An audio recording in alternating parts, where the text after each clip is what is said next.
What was I scared of? By Dr. Seuss. Well, I was walking in the night and I saw nothing scary, for I have never been afraid of anything, not very.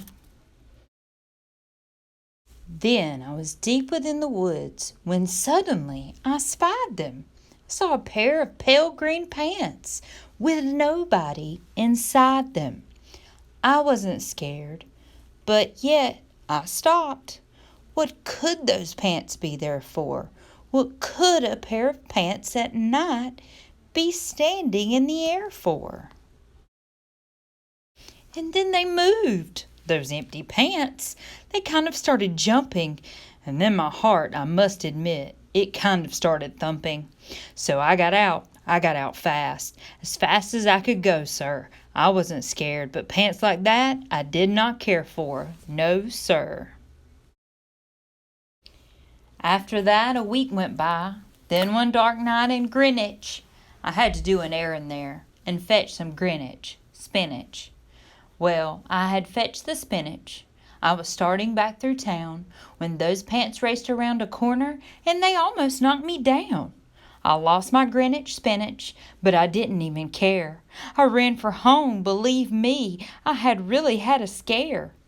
Now, bicycles were never made for pale green pants to ride 'em, especially spooky pale green pants with nobody inside 'em.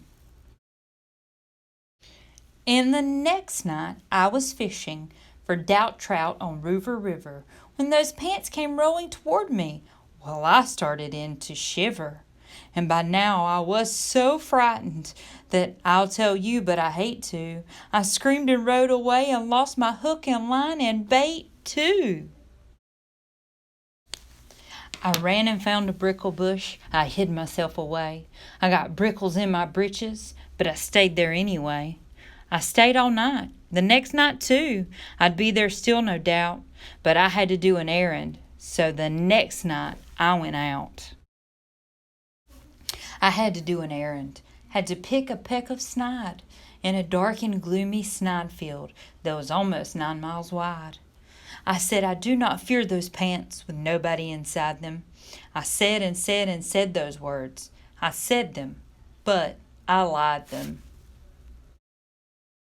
Then I reached inside a snide bush, and the next thing that I knew, I felt my hand touch someone, and I'll bet that you know who.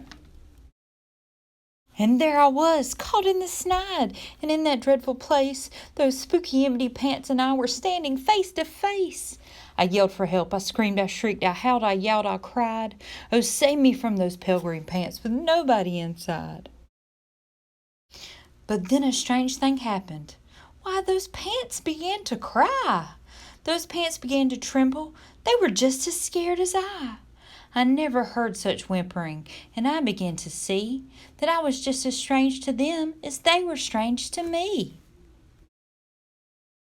I put my arm around their waists and sat right down beside them. I calmed them down, poor empty pants, with nobody inside them. And now we meet quite often, those empty pants and I, and we never shake or tremble. We both smile, and we say, hi.